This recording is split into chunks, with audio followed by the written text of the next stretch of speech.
Open your Bible, Mark chapter 12, verse 41 to 44. Mark chapter 12, verse 41 to 44. Now, ang akong pagadanon nga inside, the blessing of giving in mission. Sometimes, murag magduha-duha kog wali about giving, basig ma-offended ka mo.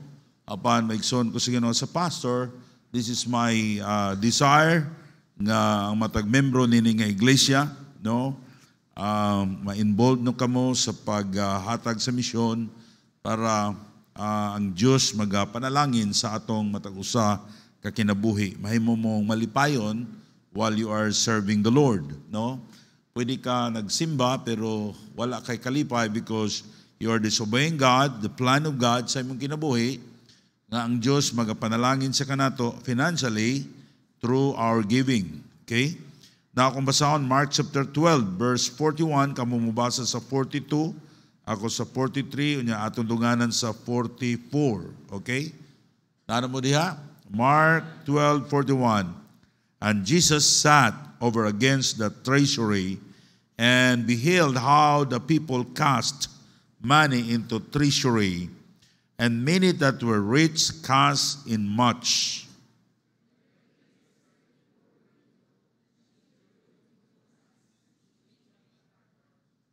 And he called unto him his disciples, and said unto them, Verily I say unto you, that this poor widow had cast more in, that all they which have cast into a treasury. Verse 44, at dununganan sa pagbasa, really go.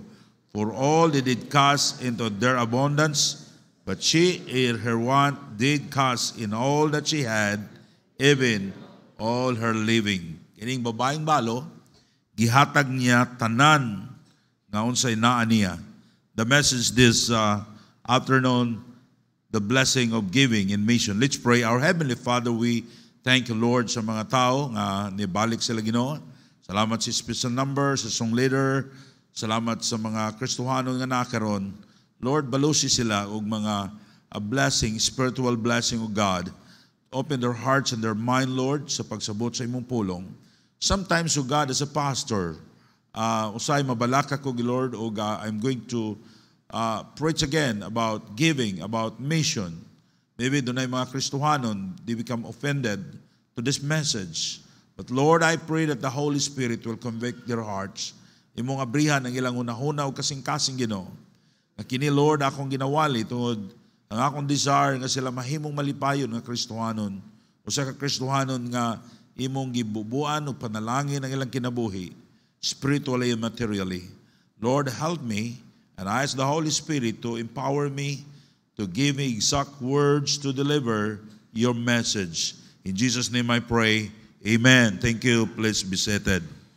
Now, the giving of mission has a great blessing. It is our opportunity to be blessed by God. Ato ning chance na lisod ta og kwarta, pinaagi nini ang Dios maluoy kanato, and God makakita siya sa atong pagtuo niya, and then God will start blessing us materially. So young people, adults, children, dapat makakaton kita sa pag-obey, pagsunod sa Ginoo diha sa paghatag kay mao ni paagi sa Dios nga iyatang i-bless sa material nga mga butang. In my life, again and again, nakakita ko sa gahom sa Ginoo sa akong kinabuhi. If the Word of God is not true, ang akong negosyo luoy kayo. Because every year, 91% igawas sa business kay support sa ministry. But by the grace of God, lisod me, pero buhi gyapon me. We have a little increase every year. To God be the glory. Now, if the Bible is not true, then miserable mi nga mga tao. Pero nakita na ako, maigsoon ko sa Ginoo ang mga Kristohanon, even our church. How blessed you are when you're obeying God. I can point somebody here that they are faithfully giving their tithes and their faith promise offering, how God bless them. Dili siguro sila dato, pero hamugaway sila ang ilang kinabuhi. And I can point also somebody here, kabalo ko, bisag kinsa to mga faithful, nagasimba, but they are not faithful giving their tithes and their faith promise offering. No? Sometimes they will be offended. I'm going to preach hard. Kung magwali ko, murag straight to the point, murag ma-offended mo. Mo komentaryo mo. And that's the reason why God, dili siya makapanalangin kanato og mga material nga mga butang sa atong kinabuhi. Now, you will enjoy in your Christian life. You will enjoy sa imong Kristohano na kinabuhi when you obey God in giving. A lot of Christians does not want to give because they don't believe the blessing of giving in the Bible. Actually, nagbasa tag Bible sometimes, but doon ay mga verses sa Bible na wala na to gituhui. O mga igsoon ko sa Ginoo, ang gusto sa Diyos, we need to obey God. Atong sulayan ang Ginoo diha sa atong paghatag. Now, what are the blessing of giving? Number one, atong nakita diri, kining babaeng balo, no, ang babaeng balo sa una, luoy na kayo. Kay kung mamatay ang iyang bana, bawion ang iyang kabtangan sa igsuon sa iyang asawa. Unya, wala na ka. Mahimo kang makaluluoy.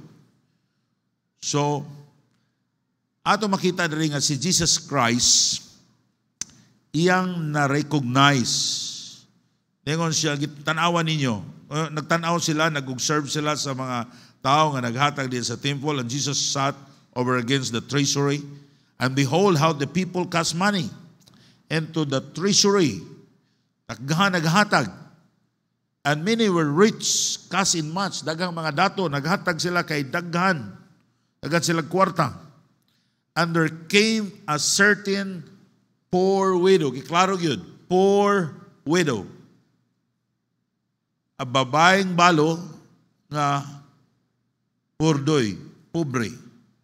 And she threw 2 mites which make a party. Mao na iyang panginabuya. Mao ra ni iyang kwarta. And he called unto si Jesus Christ, kitawag niya ang iyang mga disciple din siya, kining babae, kita mo ana, kana naghatag og 2 mites, siya ang nakahatag og pinakadako nga paghatag. Sa ato pa maigsoon ko sa Ginoo, when you are poor, lisod kag kwarta karon, you are not exempted in giving for mission. Now, mga igsoon ko sa Ginoo, wala na to mabasa unsa na itabo nining babaeng balo. But I believe ang Diyos nagabuhi kaniya, nagtagbo sa iyang panginahanglanon. No, ang Diyos nakailan niya, ang Diyos nigisubaybayan siya sa Ginoo. Now, number one, Jesus Christ recognizes you. When you are giving in mission, ma-recognize ka sa Ginoo, mailhan ka sa Ginoo. O ang Ginoo magasunod kanimo, tabangan ka sa Ginoo. Jesus Christ was recognizing the widow woman because of her giving tungod sa iyang paghatag. Now, when you give sacrificially, Jesus Christ iya kang ma-recognize.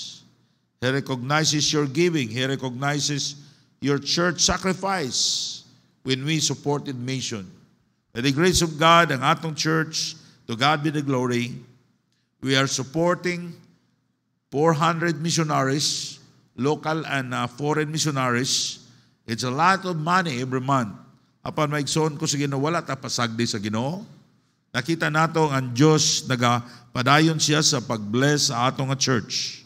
Now, si Jesus Christ, He gave attention to those people na naghatag kaniya, naghatag sa buluhaton sa Ginoo sacrificially.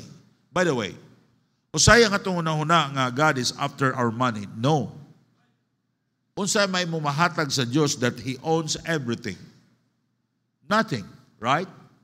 Ang Diyos mo tag-iya sa butang. Pero ang ipangita sa Ginoo is our faith. It pleases God, ang atong pagtuo, ang atong pagsalig sa Ginoo, mao nay kalipay sa Diyos. If you want to, to please God, kung gusto ta ang Ginoo malipay sa atong kinabuhi,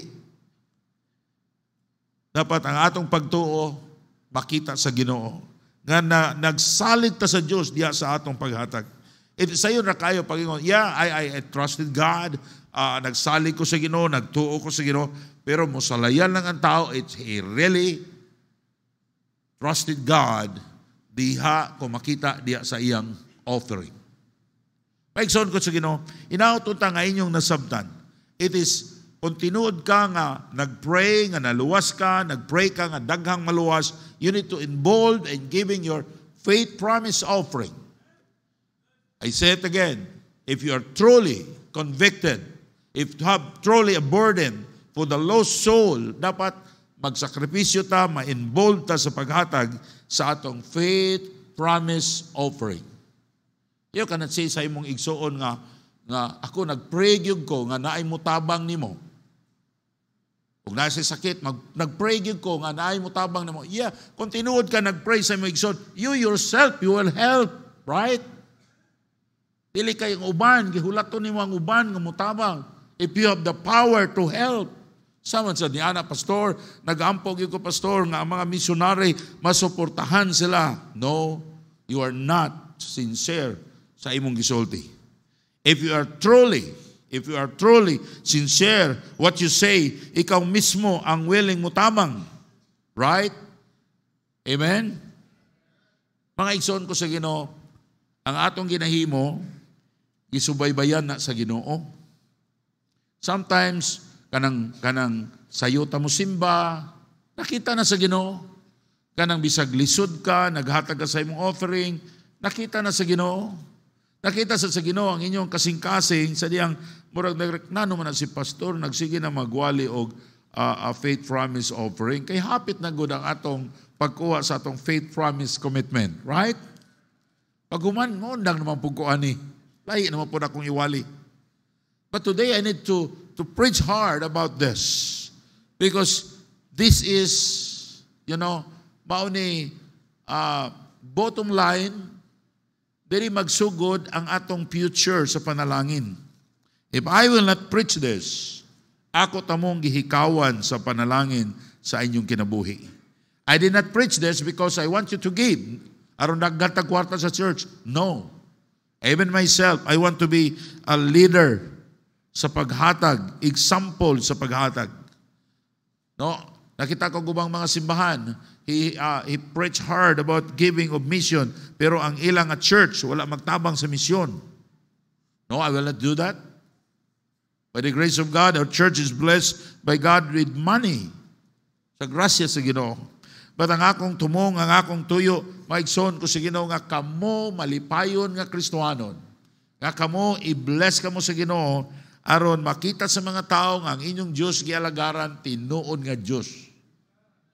Do not blame your employer. Ang imong amo, ako mong amo, gamay sweldo. Usay, nagtrabaho sa bakery, mo'y kagulan ako. 360, 320, pero mga badlungon, no? Ang uban, dako na nagsweldo ng uban. 500, 600. Pero mag-complain akong giingnan, pangita ko nung bakery sa Lanao, nga bakery ang negos trabaho, ingunan ang sweldo.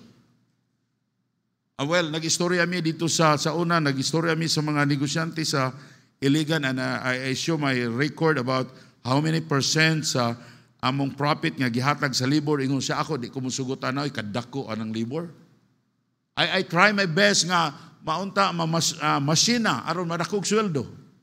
Pero usahay, masakitan tayong uban, mag-complain, mag-sweldo, complain. No, be faithful in your giving and God will give you wisdom and God will bless you. Right? Tiyo mo ka na, grabe nagpaningkamot nga makasweldo mo, pero tanawan ninyo ng uban, aha mo diri Lanao, bisag bikiri inyong trabahoan sa tibuok Mindanao. Nga makasweldo mo 600, makasweldo mo og 500 ang adlaw. Lisod oy. Pila na sweldo ang bakery. Gamay rag production. Manual. Apan may igsoon ko siya ng atong desire, ang akong desire nga tanan akong trabahante unta makabalay, maasinso, pero akong gitanaw dili gyud, lisod gyud, kun dili kamo mo'y muduol sa Ginoo. Bisag unsaon pa, lisod gyud na.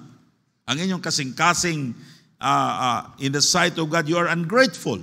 We need to be grateful to God sa blessing nga gihatag niya nato. Amen? Wala may amen? Amen?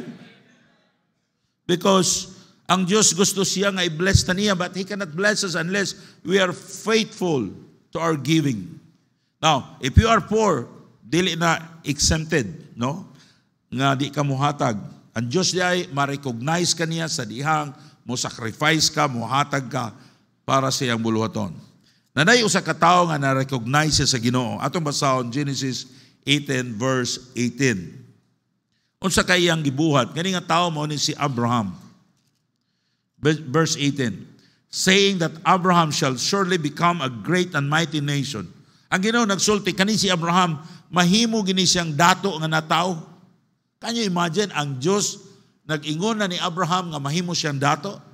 Unsa ka kung lisod ka pero ingon, dahil mo sulti, ikaw madato gyud ka. Nag-ingon ang Ginoo. Ang Ginoo nagsulti. Is saying that Abraham surely siguro ni gyud ba? I become a great and mighty nation, and all the nation of the earth shall be blessed in him. For I know him. Kaikiila si ang Ginoo ni Abraham, that he will command his children and his household after him. And they shall keep the way of the Lord to do justice and judgment, that the Lord may bring upon Abraham that he hath spoken of him. Ganong nagsaad ang Ginoo nga kani si Abraham madato yun nga naman una nakaila ang Ginoo niya. Nakaila ang Ginoo kang Abraham. Maigsoon ko sa Ginoo, unsa kahay na ilhan sa Ginoo nimo. Pastor, nakaila gid ang Ginoo nga pobre mangug ko mo nang di ko faithful sa akong offering. No, you are not exempted. I do it again. I say it again. You have no chance to be blessed by God. You have no chance to be rich like Abraham if you are not willing to obey God, to follow the Lord. Amen? And ang ikaduha, kaila ang Ginoo kang Abraham, ang nasayod ang Ginoo nga si Abraham, and I will command his children, he will command his children, and his household after him. Si Abraham, mag-Bible study siya. Si Abraham, iyang Bible studyhan ang iyang mga anak o ang iyang mga workers, household, sa pagsunod kaniya diha sa Ginoo. Dili maingon si Abraham, kamo simba mo, ako dili lang. No? Si Abraham mismo ang mag-una. Nagasunod ang mga iyang mga tao, iyang itudluan pagsunod sa Ginoo. And then ingon siya to do justice and judgment that the Lord may pay Abraham that we had spoken of him. Unsay nadungog ni Abraham, unsay nasabtan ni Abraham sa pulong sa Dios, is willing to teach sa iyang mga trabahante, sa iyang panimalay, o siya maguna sa pagsimba. Amen? Ewan nga kanina si Abraham, madato yun eh. Pangayo ni sa Ginoo si Isaac, the only son of Abraham. Abraham is, I'm sure nga nag-goal si Abraham, pero iyang giuna ang Ginoo sa iyang kinabuhi. And Abraham, he become rich and rich. And ang mga tao nga mo course kang Abraham, itunglo sa Ginoo. Ang mga tao nga mo bless kang Abraham, i-bless sa Ginoo. Kung ikaw mahimong faithful diha sa pag-alagad sa Ginoo, makagaba ka. Amen? Sa dili kita manghilabot og faithful nga tao, kanang tao nga nangalagad sa Ginoo, there's no risk. And just wala sa respect sa person. Sa pagmembro sa simbahan, sa pagpastor, kung tarong ka at tubangan sa Ginoo, ang Diyos mulaban nimo. The widow woman, nakahatag siyang pinakadako nga hatag, tiliwala sa iyang kalisdanan kay naghatag siya. Giving of mission is God's command to every churches, to every Christian. The Great Commission is to go and preach the gospel. Now, by giving of world mission, pag binaagi sa paghatag nato, pag-support sa mga missionaries, we are fulfilling the Great Commission. Imposible kayo, dili ta kalakaw tanan nga tanang lugar aron sa pagwali sa maayong balita. We cannot do that. It is impossible. Pero ma-fulfill nato ang Great Commission. Atong masunod ang Great Commission, pinaagi sa pag-support sa atong mga missionaries by partnering them in our giving. Ano man, sama ra nga nagkuyog ta nila. Amen? Kung sa diha, nga doon ay nagwali sa Armenia, nagwali si missionary Pablo, sa diha nga nagsuporta niya, samara nga nakakuyog ta niya because of our money nga atong gisupport sa iyang buluhaton. Ang pinakadako nga hatag nato sa Dios kung kita naghatag, taliwala sa atong kalisod. So kung diha ka sa kalisod, don't stop giving. Dili rason ang pag-undag ug hatag sa atong offering sa panahon sa kalisdanan. Ang Dios napasidunggan kung kita naghatag, taliwala sa atong kalisdanan. Ang atong paghatag dili na mo hinungdan nga mapobrita, apan ang paghatag mao'y paagi sa Dios na kita panalanginan. Sometimes makita ko ini mga membro sa kulto. Mga membro sa kulto ba? Ang ilang leader dato kaayo. Ang ilang hatag ihatag nila sa ilang leader. Can you imagine? Niya among-amungan pa sila. Niya grabe kay nila pagsalik. Maigsoon ko sa Ginoo, kita ang atong paghatag dili ni para nako.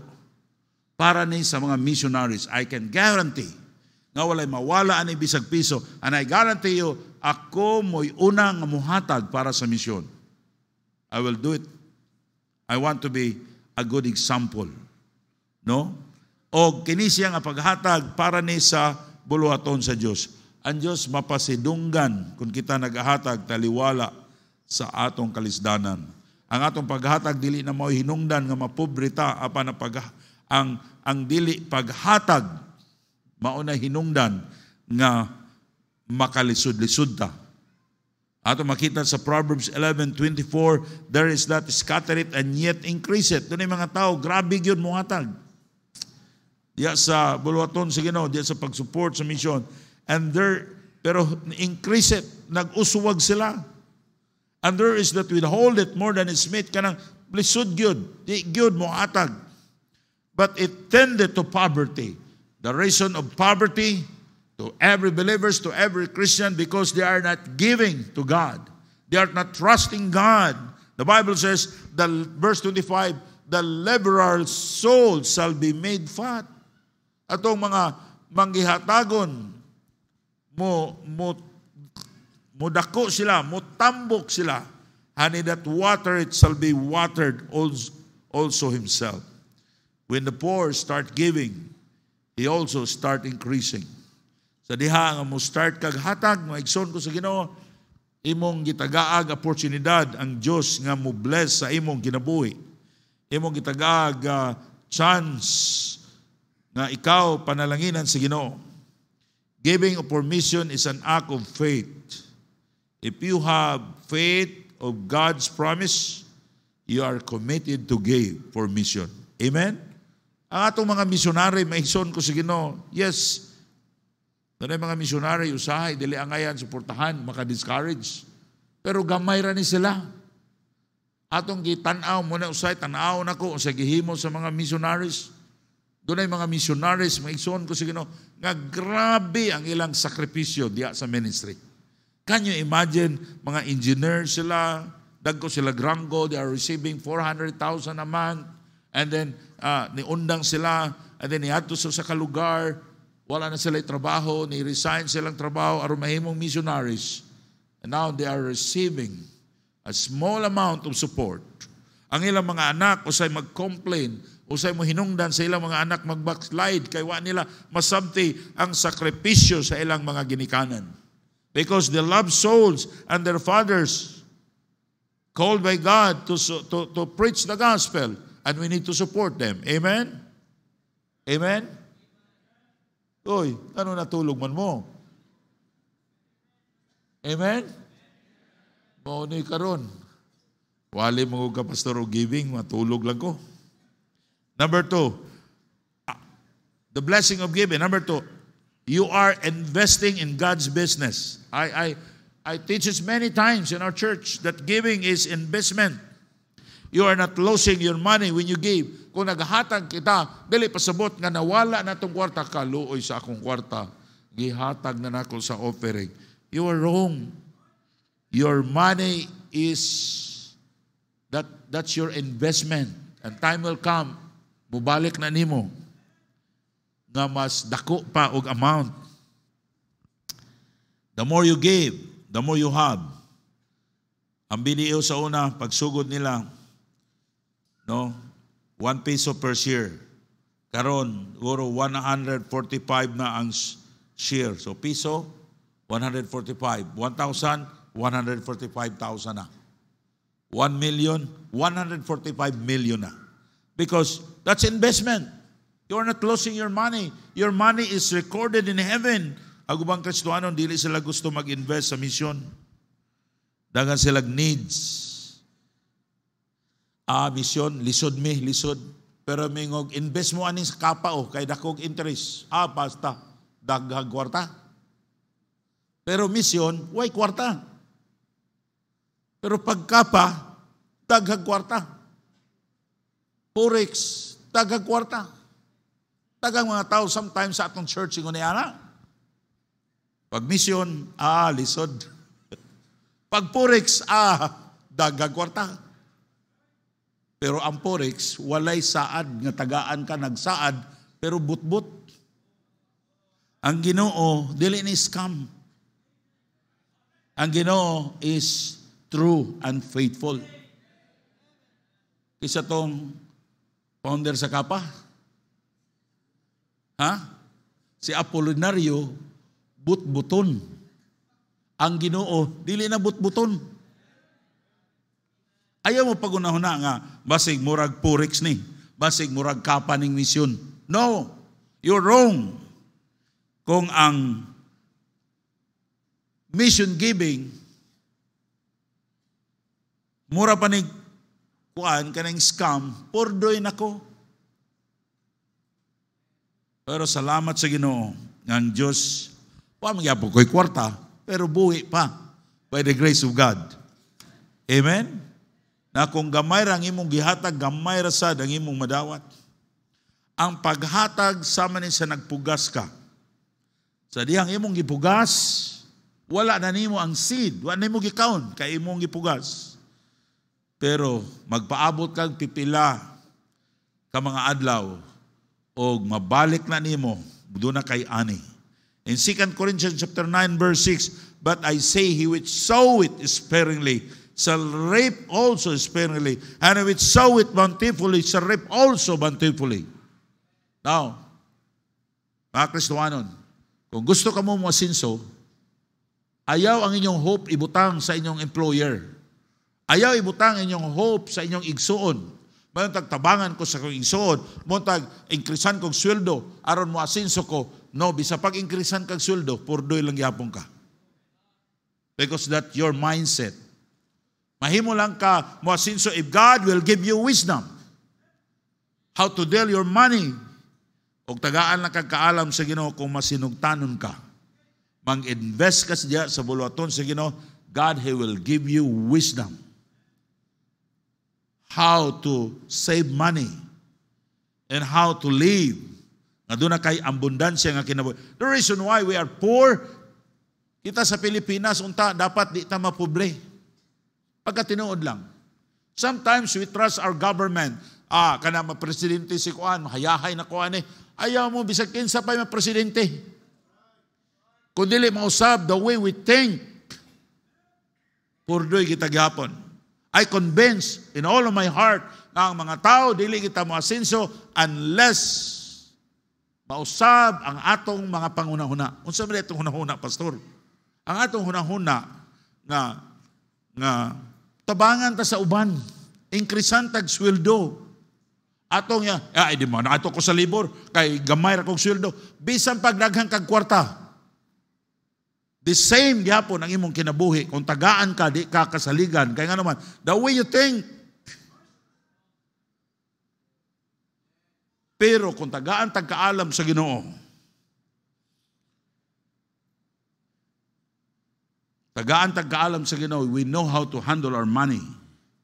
Og ang atong kwarta kasaligan ta sa Ginoo, muasinso ta sa panginabuhi. Ang Biblia muusab sa atong pangunahuna. Ang mga tao nga sige gusto tabangan, pobre nga mga tao. That's reality. Tarawa inyong mga igsuon. Inyong mga igagaw nga gusto si pangayo, bisan pagtagaan mo na siya kwarta daghan kayo, mubalik na siya pagka-pobre, pipila ka mga adlaw. Doon ay usa ka survey, ningon siya, kini tanang mga pobre sa Amerika. Ang kwarta ni Bill Gates, ang kwarta ni kanang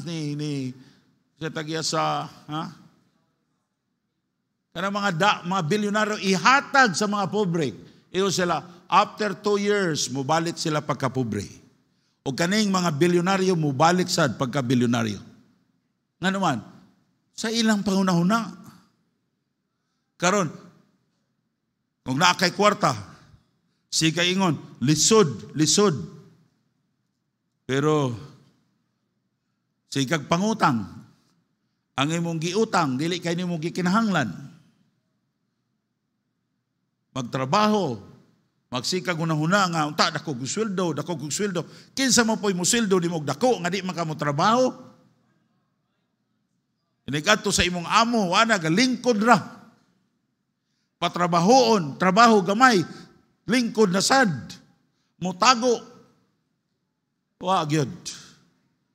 Sa pagkatinuod lang, kung kugihan ka mo trabaho, I'm looking for a person nga mo trabaho, gyud, bisag walang amo. Ako sang suldag, usa ka libo ang adlaw.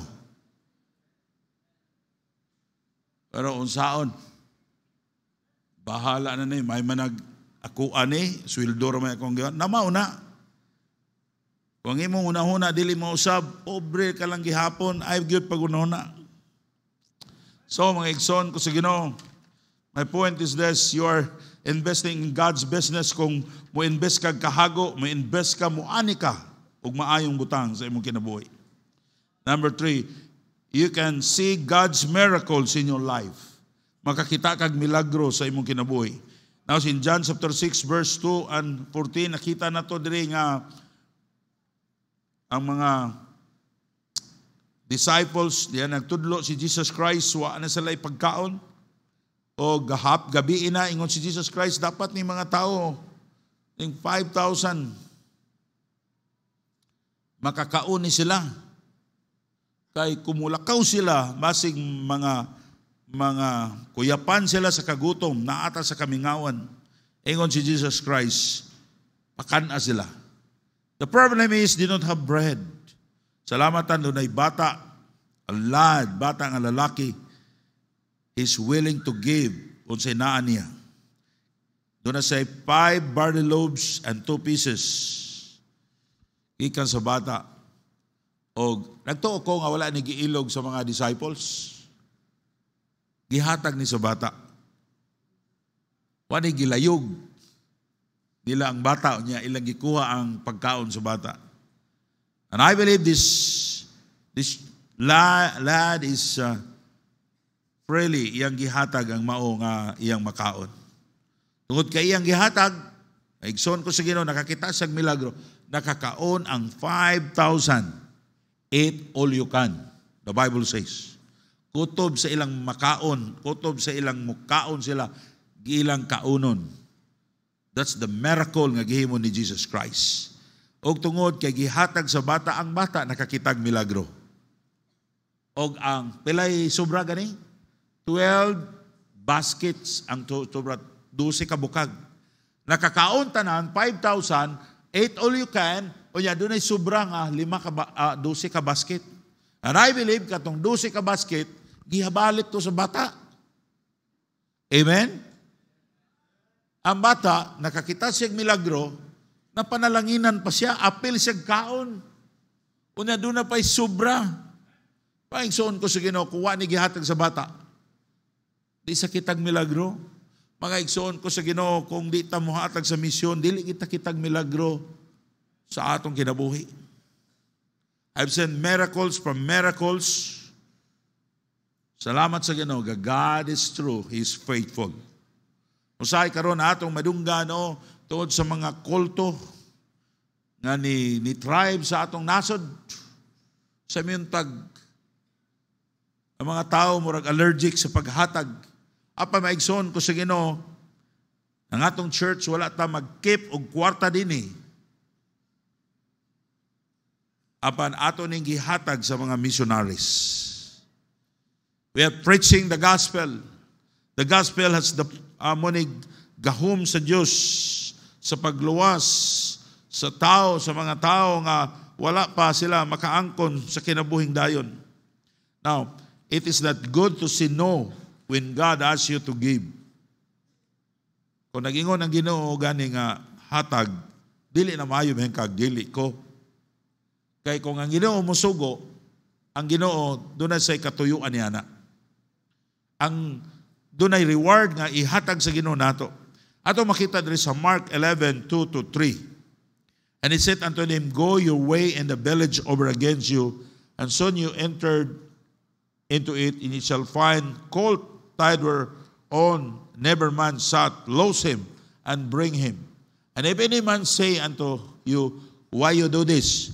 Say that the Lord had need of him, and straightway he will send him hither.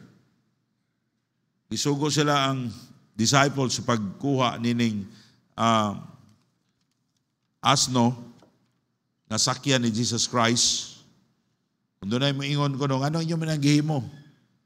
Ina ninyo nga ang Diyos, ang Ginoo na kinahanglan nini, o giyan ang ipagamit ninyo. So kung ang tagiya mo babag siya, ina ninyo, gamito ni sa Ginoo. So maigsoon ko sa Ginoo, dili na maayo mayingog tag no. It's not good to us. Amen? Kay tanang butang na nato gihatag ra na sa Ginoo. Kung ang Diyos muhatag nimo pabor sa kinabuhi, kung sa diyang muhatag ka, kanang muubi ka sa Ginoo, God will give you favor. That's God's favor na animo. Kung musunod ka sa Ginoo sa paghatag sa imong faith promise offering, tagaan ka sa Ginoo God's favor. Og naa na kay God's favor, walay tao nga makapugong sa imong panalangin. Amen? Bisag unsaon pag-course sa mga tao. Usahay, giingnan ko sa una ni Manong tagiya sa Chutuan katong tiguang, mama nilang Willie, maingon, papa, maingon siya, Re, ayaw diya pagnegosyo sa tubod. Kay daghan na kayong mga bakery diha na bankrupt. Unya mo anha ka? Ayaw diha. Basta bankrupt gani nga lugar nga imong abang, ayaw diha kay bankrupt pug ka. Malas nang lugar, malas. Ing kunong, di ko mutuan ang malas no siya. Dili ra ba ka mutuo? Ang mga insik, di sila anang lugar nga di maayo siya, bankrupt ka diha, bankrupt ka. Paigsoon ko sa Ginoo, bisag pag tanang tao mo, course na ko, kung ang Ginoo mo bless na ko, di ba sila kapugong sa blessing sa Ginoo? Amen? Bisag pag unsawog, ampo pa sa daghang pastor, nga i-bless ka sa Ginoo, if God nakakita siya, nga you are not faithfully giving your faith promise offering, wala sila mahimo nimo. Yes, I believe that. Ang atong gituhuan maigsoon ko sa Ginoo, it's God's favor, it's God's blessing. Now, the widow woman in Sarephat in time of Elijah, she survived the famine because she trusted the Lord by obeying the word of God. And number 4, last, God will supply your need. We have plenty of needs. Sometimes ang atong kwarta, dili gyud ka makasupply sa atong need. Pero kung mag-faithful ta diya sa paghatag, God will supply your need. In 1 Kings chapter 17, verse 10-16, nagsulti ni mahitungod ni Elijah og sa widow woman in Sarephat. Ato na nadunggan na kining istoryaha nga dunay babaeng balo. This widow was very poor. She has a son. Doon na lang siya handful of flour and a little crush of oil. Tulo lang yun sa oil. Ang sitwasyon sa babaeng balo, wag yun siya paglaom nang mabuhi siya sa tinggutom. Mangandam siya og naggitan lang siya duha ka sanga. Unya kaning nabili niya nga harina iyang lutuon o kaning gamay nga oil, pila ka tulo nga oil, ilan ning kaunon pag ini mamatay na siya kuyog sa iyang anak. Doon na sila'y dako kaayo nga panginahanglanon. Siya sa hopeless situation. Maybe this afternoon, doon na kay hopeless situation. Sa imong panimalay, sa imong kinabuhi, Wala gyud, wa gyud ka murag di ka survive. But I will tell you this, if you obey God, even you are poor, even in a hopeless situation, you try to trust the Lord, you have hope to survive. Amen? Apan ang bayang balo misalig sa Diyos, o iyang giuna ang Diyos, iyang giuna pakaon si Elijah, ingon si Elijah, ayaw kahadlok. Salig sa Diyos, o ang Biblia nagsulti nga wala mahurot, o ang harina, o oil sa babaeng balo, hangtod, bilabay ang kagutom sa Israel. Pagbalik niya, nana po'y harina, nana po'y oil. Pagkaugma, pagbalik niya sa sudlanan, the same, nana po'y harina, nana po'y oil. Every day, every pamahaw, paniudto, panihapon, pamahaw, paniudto, panihapon. Paigsoon ko sige, no, that's the miracle of God. Kaning SLB, milagro kani sa Ginoo, ang mga lisod nga among nagian. Una ang Diyos, gamhanan siya. Ang Diyos, kasaligan siya. Kung kining babayhana, wala siya musalig sa Ginoo, she cannot survive. Surely, patay ni siya sa gutom o iyang anak. Tungod sa iyang pagsalig sa Ginoo, nakasurvive siya. If you will use by God to supply His needs in His work, God also will supply your bigger need. Ang pangutana ko, Pastor, how can I give my faith promise offering? It is a giving above your tithes. Tithes una. No? Kailan mo ng tithes? 10%. Pagkasunod, nakahatag na kag tithes, diyan na ka magsugod o hatag sa imong faith promise offering. Pero ang problema, daghan nato, wa gyud maghatag og tithes. That's the problem. Apan maigsoon ko sa Ginoo, you can give your faith promise offering, but first, give your tithes, the 10th part of your income. If you are giving 10% of faith promise, actually, total ni mga hatag is 20%. Kay 10 man ang tithes, 10 ang faith promise. If you are giving 5% of faith promise offering, actually you are giving 15%. Pastor, pila man ang 15%? Sa 100, 15. 10 ang tithes, 5 ang faith promise. Pwede sad ka noon mag-ampo, Lord, gusto ko nga na ako'y additional nga kita. Imo nang giampuan, imo nang ihatag nako, kay kung imo nang ihatag Ginoo, ako nang ibalik nimo. Sama ni Hannah, ang mama ni Samuel, sa Lord, give me a son. If you give, it is a picture, it is an example of faith promise giving. Kung imo nang tagaan Ginoo ko, ako nang ibalik niyo mo yung ka Lord. Kung imo kong tagaan kada bulan extra, nga wa na ko gidahom nga kita, nga 2,000, ako nang ibalik diyan nimo. Apan migson ko sa Ginoo, mas maayo gyud kung naa nimo, mo imong ihatag sa Ginoo. Amen? Now number 3, or you can do it by sacrificing. For example, mga estudyante, kada adlaw, pira inyong snack, palit kag Coke, palit kag spaghetti, mayroon ka, sa usa ka semana, kaduha na lang kong snack. Kaning kantidad sa akong snack, ako ning taguon. Ako ning muni akong faith promise offering. Amen? Kung inyo nang himuon, surely God, He will remember you. Matiman-an kamo sa Ginoo, hinumduman kamo sa Ginoo, sa time sa inyong need, sa diyang magpakaluoy ka sa Ginoo, God, He will remember you. Kaya doon na kay gipugas nga sakripisyo diya sa Ginoo. O importante kayo na sa inyong future, sa inyong kinabuhing Kristohanon. Ako nakakita kong mga tao nga lisod jud kayo, bisag naluwas na sila ang ilang kinabuhi, murag usay wa ka kita sa lihok sa Ginoo, because these people, they don't want to sacrifice diha sa Ginoo. Wala kay makita nga sakripisyo nila. Now Christian, if you want to be blessed by God,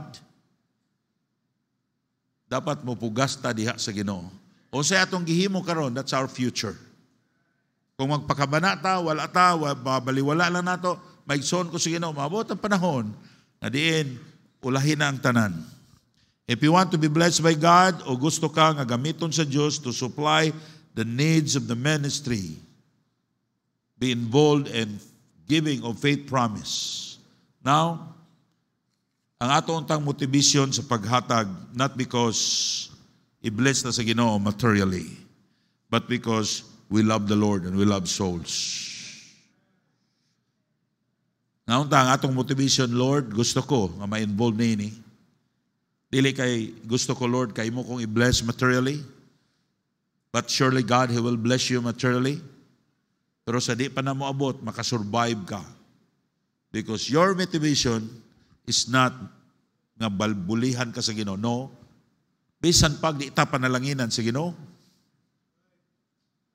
ang atong kaluwasan, igo na ang motivation nato. Ako, kung wapay, bisag salipdan pa ang kaluwasan, di pa i-apil o kwinta ang kaluwasan, bawi na ko sa akong kinabuhi nga Kristohanon. Nga naman, di ko kabalo mo basa, di ko kabalo mo suwat. Giluwas ko sa Ginoo, giusab sa Ginoo nga akong kinabuhi. Walagi ko magdahom nga mapastor ko. O unsa ka ang akong kinabuhi karon. Kung nasilduhan ko 300 pesos, 200 pesos a day, buinas na kaayo na kung wala ko masayid. Kung wala giusab sa Ginoo ang akong kinabuhi. But my salvation is the most of all that we going to be thankful to God, and we become grateful to God, because kung mamatay ta, we have a place in heaven. Doon na tayo assurance 100% na muadto ta sa langit. But how about the others? All our money, kung kuhaon na ta sa Ginoo, usa ka papinlok lang, inikamatay nimo. You lose control of your money. Anang imong kwarta, dili na imo. O wa ka masayod sa imong mga apo, dili na sila kabalo, dili na sila kaila kinsa imong ngalan. Kinsa kay ngalan sa imong lolo? Doon ako gipangutana, kaila kas ngalan sa imong lolo? Siya wala. Kaila kang papa, lolo sa imong papa? Siya wala. Tiyan mo na. O niya, grabe ni mo ka tihik, dili ka mo tabang sa buluhaton sa Ginoo. Para ni sa kong mga anak, yes. But I'm sure when I'm going to help to the Lord, God will take care to my children. And my children, ang Diyos, He will remember me. Kung makita niya ang akong mga apo, ako nagmatinod-anon sa pagsunod sa Ginoo. Now, unsa may inyong nakapugong? Kasagaran nato nga lisod, mingon ta pastor, anong pugson mi? Wala ta mo gipugos. You have freedom to say no. But I will tell you this, kamoy alaot, dili ako. Our church, i-bless na sa Ginoo with an offering sa mga tao nga faithful. Salamat ninyo nga matindudaan mo, and I'm praying nga magpadayon ka mo. Increase your faith. Amen? Mao na kalipay sa Ginoo, increase your faith. Sulayin ninyo, lisod yun kayo. Tanawan ninyo, di ba makakita mong milagro sa inyong kinabuhi. So let's pray, Lord, salamat kay Ginoo sa imong pulong. Nagampo ko, Lord, nga ikaw bless niya ito, taga-aglo na sa mga Kristohanon. Lord, usahay, it's easy to blame sa mga employer nila, sa ilang ginikanan, sa gobyerno. But Lord, wala nila ang among paglaom diha nimo, ay mong pulong. If we going to obey your word, you will give us wisdom na unsaon sa paginabuhi. Bisan paginog, di mo nimo i-bless materially. But dili na mo'y rason, Ginoo, nga mohatag mi. Tungod kay ikaw, maayo na mo. Tungod sa imong gihimo na daan, Ginoo, it's worth na nga mo sakripisyo mi para sa imong buluhaton. Lord, bless your people. In Jesus' name I pray. Amen.